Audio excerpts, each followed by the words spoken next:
The elevator doors opened to a floor so quiet it felt like the building was holding its breath. Most offices smelled like coffee and ambition.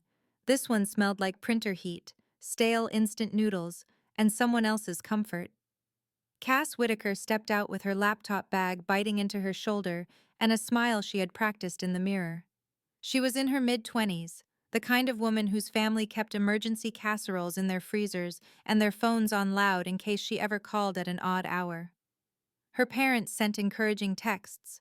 Her brother forwarded job memes. Her aunt mailed handwritten notes like the postal service was a love language. Cass had promised them she was going to thrive at Briarline Dynamics. A shiny new company with a shiny new badge and a shiny new promise of growth. The sort of place that preached teamwork while handing out stress like party favors. A manager named Rex Daly had greeted her on her first week with a handshake that felt like a transaction. He had hair that never moved and eyes that always measured. He spoke in polished phrases about hustle and excellence, as if exhaustion was a badge and not a warning. 2 years later, Cass knew every late evening light flicker in the ceiling panels. She knew the office thermostat had moods.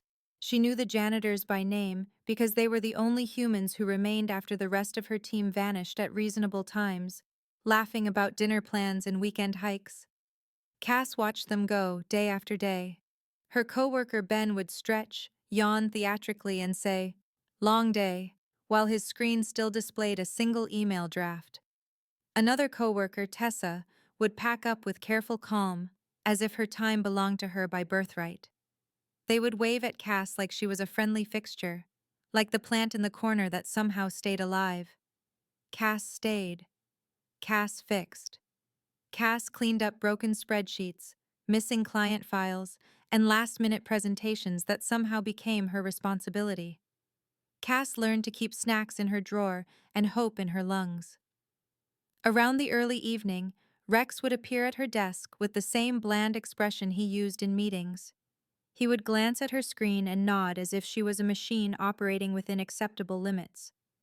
"You are doing well," he would say, which meant he had more work to give her. Then, just as the sky outside deepened into that bruised color that made the city feel tired, he would loosen his tie and tap his watch. "My wife has dinner ready," Rex said one night, as if the sentence was a moral lesson. Cass stared at him. "That is nice." He smiled without warmth. "It is motivation. Work hard, earn comfort." Cass looked at the stacks of folders he had dropped on her desk. "I am working hard." Rex leaned in like he was sharing a secret. "Harder. This company needs people who sacrifice." He said sacrifice like it was a perfume. Then he left. His shoes clicked away, confident and unhurried, the sound of a man who knew someone else would carry the weight. Cass remained, alone except for the soft hum of the building and the distant squeak of a mop. A janitor named Omar waved from the hallway, his expression sympathetic. "Still here," he said. Cass lifted one hand. "I live here. I am thinking of filing for residency." Omar chuckled, but it sounded tired. "You should go. People miss you." Cass swallowed. Her family had stopped asking if she could make it to gatherings and started saying they would save her a plate. They tried to make it light, but the absence had weight. Her phone buzzed with a message from her mother. A photo of a table surrounded by faces she loved. The caption read, "We saved you dessert. We love you." Cass stared at it until her throat tightened. Then her screen flashed. A payroll spreadsheet opened by accident, the cursor blinking like it was inviting her to look. Cass frowned. She had not meant to open that file. Rows of names, salaries, bonuses, and there, next to Rex Daly, a number so large it looked like a joke with too many zeros. Cass did not laugh. She scrolled further, heart thudding, and found something worse. A column labeled overtime allocation, filled with tidy zeros for most employees. Cass Whitaker, 0. Her hands went cold. Her mind went sharp. All this time, she had been paying with her life, and the receipt was blank. Cass leaned back in her chair and stared at the ceiling lights. The building was silent, but inside her, something had started to roar. Harder, she whispered, tasting the word. Then she smiled, slow and bright, the kind of smile that did not ask for kindness. Fine, she said to the empty office. Let us work harder. Cass did not sleep much after the payroll discovery, but she did not feel tired in the usual way. Her exhaustion had been replaced by clarity, the kind that made the world look like a puzzle that could be solved with the right pressure in the right places. She arrived sometime in the early morning with a thermos of coffee and a new habit: watching. Not the lazy watching of boredom, but the focused attention of someone who finally knew where the rot lived.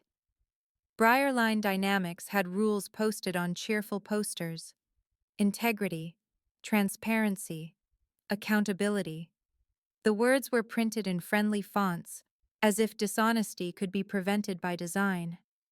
Cass watched as Rex strutted into a meeting and preached team effort while assigning her 3 separate projects. Cass watched as Ben left around the late afternoon with a grin and a gym bag.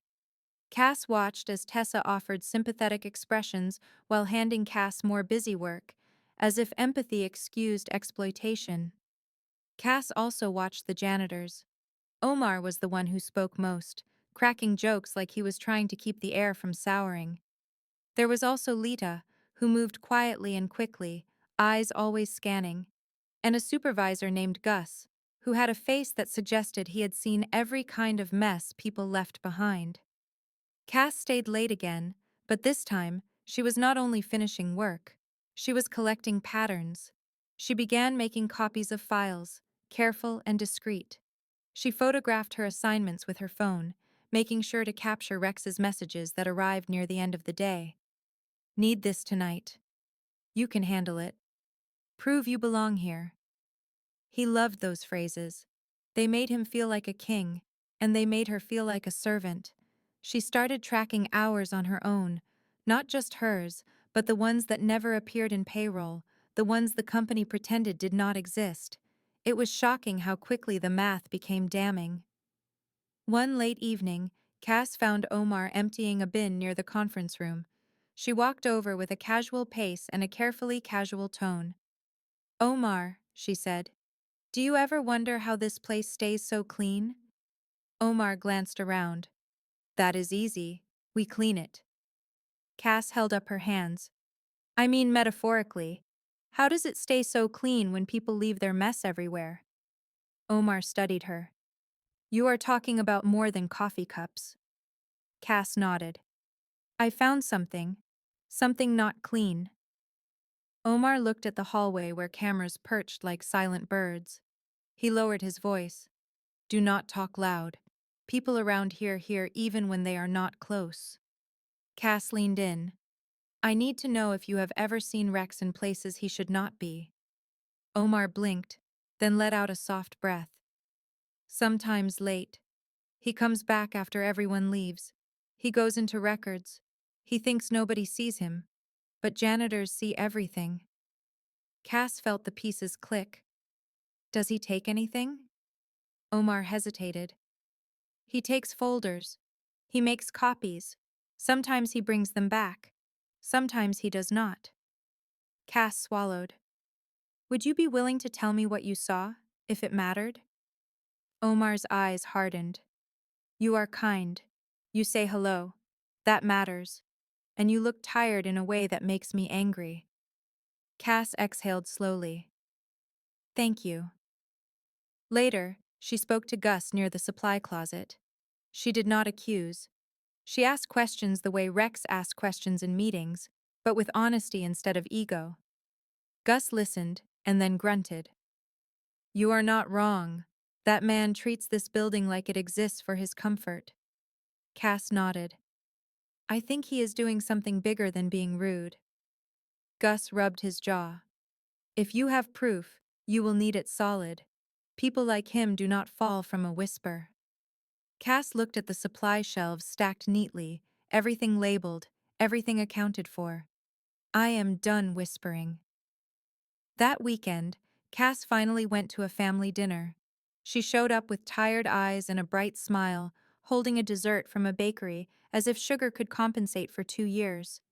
Her mother hugged her too tight, and then held her face, looking closely. "You look thin." "I look employed," Cass said with a grin. Her father frowned. "That is not the compliment you think it is." They ate. They laughed. Her aunt scolded her lovingly for missing gatherings. Her brother teased her about being married to her laptop. Cass took a deep breath and told them the truth. Not every detail, not yet, but enough. The long hours, the unpaid overtime, the boss who went home to relax while she stayed behind with only janitors for company. Her mother's eyes flashed. "That is wrong." Her father's voice went calm, which meant he was furious. "You have records?" Cass nodded. "I started."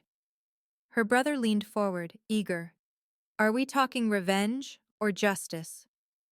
Cass smiled, dramatic and sharp. "Both, preferably with receipts." Her aunt lifted her glass. "Then do not be reckless. Be clever." Cass held her cup and looked around the table at people who loved her without conditions. She felt something she had not felt in a long time. Power. Back at work, sometime in the early morning, Cass opened her notebook and wrote a single line. "Make the truth impossible to ignore." Then she got to work. Cass moved through Briarline Dynamics like she belonged to every corner of it, because she did. The building had taken so many evenings from her that it almost felt fair to take something back. She kept her smile polite, her tone light, and her plans hidden behind everyday competence. Rex loved competence. He loved it because it made his life easier, and because he assumed it meant obedience. Cass used that assumption like a key. She started volunteering for tasks that gave her access. Records, vendor invoices, internal reports. She framed it as eagerness, the kind Rex demanded, and he rewarded her with more responsibility and less suspicion. Around the late afternoon, Rex leaned on her desk and tapped a folder. "I want you to reconcile the vendor payments. Everything should match." Cass looked up with wide eyes. "Of course, I will stay until it is done." Rex smiled, pleased. "That is what I like to hear." Cass smiled back, sweeter. "I like hearing it too." As soon as Rex left, Cass opened the folder. The vendor list was long, but the names were stranger than usual. Companies with bland titles and minimal contact information. One stood out: Northline Office Solutions. Another: Harrowbridge Consulting. Cass searched internal directories. No record of long-term contracts, no performance reports, no clear deliverables, just money moving out, tidy and quiet. She checked bank routing details in the payment system. A pattern emerged. The same set of accounts appeared under different vendor names, like a mass collection for money. Cass felt her pulse steady, the way it did before a storm. That evening, only janitors remained again. Omar passed by her desk and stopped, eyebrows raised. "You look like you swallowed a light bulb," he said. Cass kept her eyes on the screen. "I found something, and it is glowing." Omar glanced at the hallway camera. "Do not say much." Cass lowered her voice. "I think Rex is funneling money through fake vendors." Omar exhaled, slow. "I have seen him with envelopes sometimes. He thinks I am invisible." Cass nodded. "Can you tell me when he comes back late? If he does again?" Omar hesitated, then nodded once. "Yes, but you must be careful. People like him do not get rich by being gentle." Cass smiled without humor. "I have not been gentle with myself for 2 years. I am changing that." She created backups of everything: screenshots, exported reports, copies saved outside company devices. She wrote down dates without using specific times, labeling entries with phrases like early morning and late evening, tracking every suspicious movement.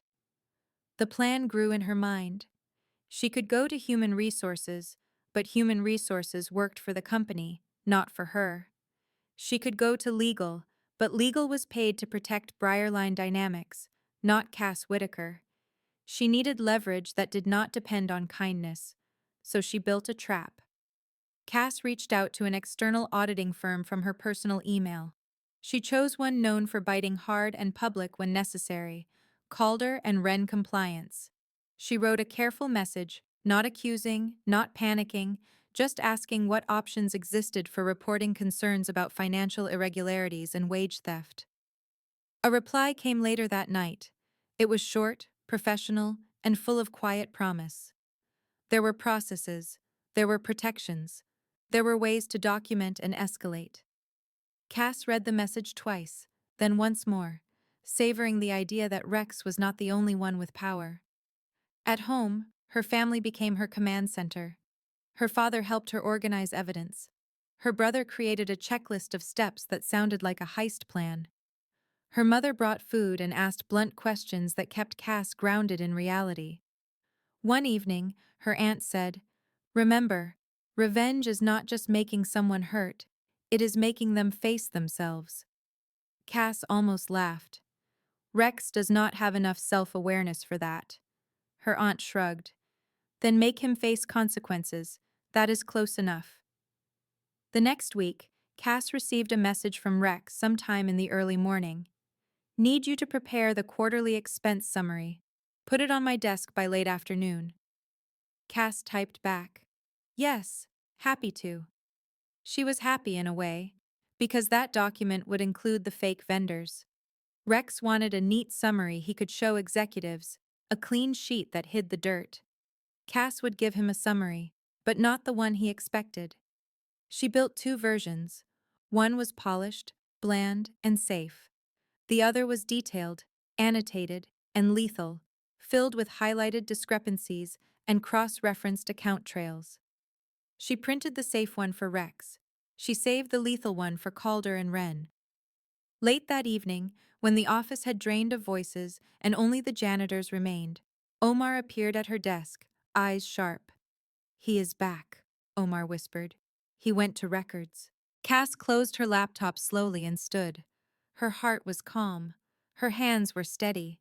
She followed Omar down the hallway, past dark offices and silent screens, toward a door that led to the place where Briarline Dynamics kept its secrets.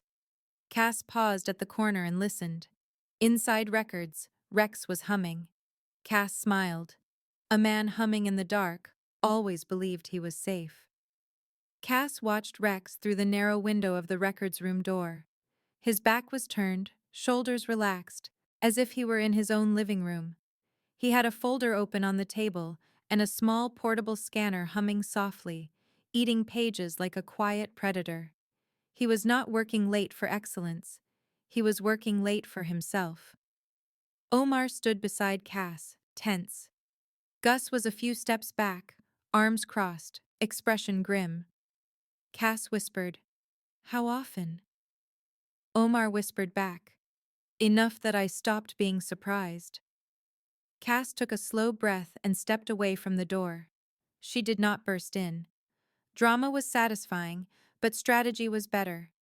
She pulled out her phone and sent a short message to the contact at Calder and Wren. "He is accessing records late evening. I have evidence ready. Next step?" A reply came quickly. "Do not confront. Document. We can coordinate a formal report and advise on protected disclosure." Cass read it, then nodded once. She turned to Gus. "Is there a security log for this door?" Gus grunted. "Badge access logs, yes." Cass looked at him. "Can you get copies?" Gus studied her for a long moment, then nodded. "I can. People think janitors only clean floors. They forget who holds the keys." Cass smiled, grateful. "Tonight, keys matter." She stepped back to the hallway corner and quietly filmed the door, capturing the timestamp display above the security panel without stating any exact hour. The camera also caught the faint sound of Rex humming inside, the absurd soundtrack of arrogance. After several minutes, Rex emerged, folder tucked under his arm. He startled slightly when he saw Cass standing near the supply closet, holding a stack of papers like she belonged there. "Cass," he said, recovering quickly. "Still here. Good." Cass lifted the papers. "I was finishing the expense summary." Rex nodded, then noticed Omar and Gus. His smile tightened. Late crew. Gus did not smile back. We work late. You are familiar with that. Rex chuckled, forced. Yes, yes, keep up the good work. Cass stepped forward, voice mild.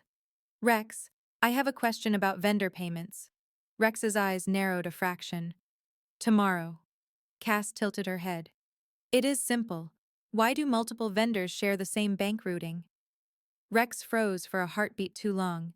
Then he scoffed, leaning into confidence like it was armor. You are tired. Mistakes happen when people overwork. Cass kept her expression neutral. I agree. Overwork causes mistakes. Rex's gaze sharpened. Do not dig into things you do not understand. Cass smiled, polite and sharp. I understand numbers very well. They are honest, even when people are not. Rex's face flushed. Go home, Cass. Cass nodded. I will, after I send a few emails. Rex stared at her. What emails? Cass held his gaze. The kind that keep me employed somewhere else. She walked past him, leaving him in the hallway with his folder and his humming cut short. The next day, Cass initiated the formal report. Calder and Wren guided her through steps to document wage theft and financial irregularities. Cass assembled a package: payroll screenshots, her own tracked hours, Rex's messages, vendor payment trails, and most importantly, badge access logs Gus obtained showing Rex entering records at odd late evening intervals. Cass also contacted a labor attorney recommended by Calder and Wren. She did not do it out of fear. She did it out of respect for herself. Around the late afternoon, Rex called her into his office. His walls were decorated with motivational plaques that sounded like threats when spoken aloud. He gestured for her to sit. Cass remained standing. Rex folded his hands. You have been acting strange. Cass blinked. Strange how? Curious, Rex said, voice clipped. You are overstepping. Cass smiled. I thought you liked initiative. Rex leaned forward. Do not play with me. I built your career here. Cass laughed once, dry and amused. You did not build anything. You stacked my labor like bricks and called it a foundation. Rex's eyes flared. You are replaceable. Cass nodded. Yes. But you are reportable. Rex went still. What did you do? Cass tilted her head, as if considering how much drama he deserved. I stopped being quiet. Rex stood abruptly. You will regret this. Cass finally sat, crossing her legs with calm precision. That is the line people use when they are used to winning by intimidation. It is not a strategy. It is a tantrum. Rex's jaw clenched. You think anyone will believe you? Cass leaned back, relaxed. I do not need belief. I have documentation. The door opened. Two people stepped in, an executive from Briarline Dynamics and a representative from Calder and Wren. The executive's expression was tight, eyes already tired of excuses. Rex's face drained of color. Cass looked at him and smiled, almost kindly. Rex, you wanted me to work harder. She stood, gathering her folder. I did. Now everyone will see what that produced. The meeting did not last long, because lies rarely do when the receipts are organized. Rex attempted to talk his way out, layering words like he always had, hoping volume could replace truth. The executive did not let him ramble. The Calder and Wren representative spoke calmly, outlining the vendor payment anomalies and the badge access logs. Cass's wage documentation followed, neat and undeniable. Rex's confidence cracked like cheap glass. That is misinterpreted, he snapped. Cass kept her voice even. You told me to work harder. I did. I interpreted everything. Rex pointed at her as if accusation could rewrite numbers. She is disgruntled. Cass smiled. Disgruntled implies I expected kindness. I expected fair pay and basic decency. That is not emotional. That is contractual. The executive's eyes hardened. Enough, Rex sputtered. You cannot do this. You need me. The executive replied, We need truth. You gave us risk. Rex turned to Cass, desperation slipping through. We can fix this. I will approve overtime. I will give you a raise. Cass tilted her head. You could have done that before I had to bring professionals into your office. Rex's voice dropped, venomous. You are ruining me. Cass leaned forward slightly, expression thoughtful. No, you ruined you. I just stopped cleaning it up. There it was, the moment Cass had imagined during countless late evenings when the office lights buzzed and her family ate without her. It did not feel like fireworks. It felt like exhaling after holding her breath for 2 years. Rex was removed pending investigation. His access was revoked. His office keycard was cut off while he stood there, stunned, as if he had assumed the building would always open for him. Afterward, Cass walked out to the main floor and found Omar, Lita, and Gus near the break room. Omar raised his brows. Well? He asked. Cass held up her folder. It is happening. Gus nodded once, satisfied. Good. Some dirt does not belong under the rug. Omar grinned. Do you feel powerful? Cass considered it. I feel accurate. That evening, Cass did something radical. She left at a normal time. She walked out while the sky still held color, while the city still sounded awake. She did not carry guilt like a second bag. She carried only her purse and a quiet sense of victory. At home, her family gathered as if they had been waiting for this chapter. Her mother hugged her and did not let go quickly. Her father asked careful questions, proud but protective. Her brother offered a celebratory toast with a dramatic flourish. To Cass, he announced, who turned corporate nonsense into consequences.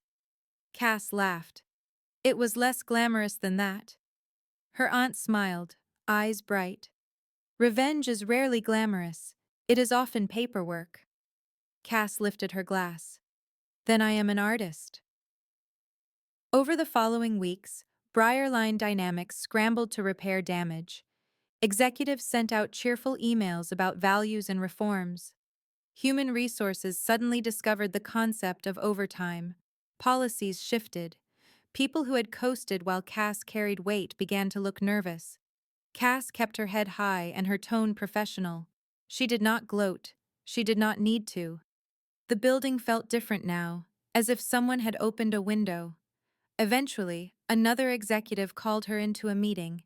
This one spoke without Rex's smugness. We owe you, the executive said. We want to make this right. A promotion, a new role, reasonable workload, proper compensation. Cass listened, calm. She accepted the promotion, but not as a reward. She accepted it as a correction. And she made one demand. I want a system, Cass said, where no one becomes the invisible person who keeps the lights on. The executive nodded quickly. Agreed. Cass walked back to her desk, passing coworkers who looked at her with fresh respect and a little fear. She sat down and opened her laptop. A message popped up from her mother. Family dinner tonight. We saved you dessert. Cass smiled and typed back. I will be there. Then she closed her laptop at a reasonable time and left. As she walked toward the elevator, she caught her reflection in the dark glass of a window. The woman staring back looked like Cass, but steadier, less borrowed, more her own. In the quiet of the hallway, Cass spoke softly, not to the building, but to herself. Harder, she said, tasting the word again. Then she corrected it, with a grin that carried both wit and warning. Smarter.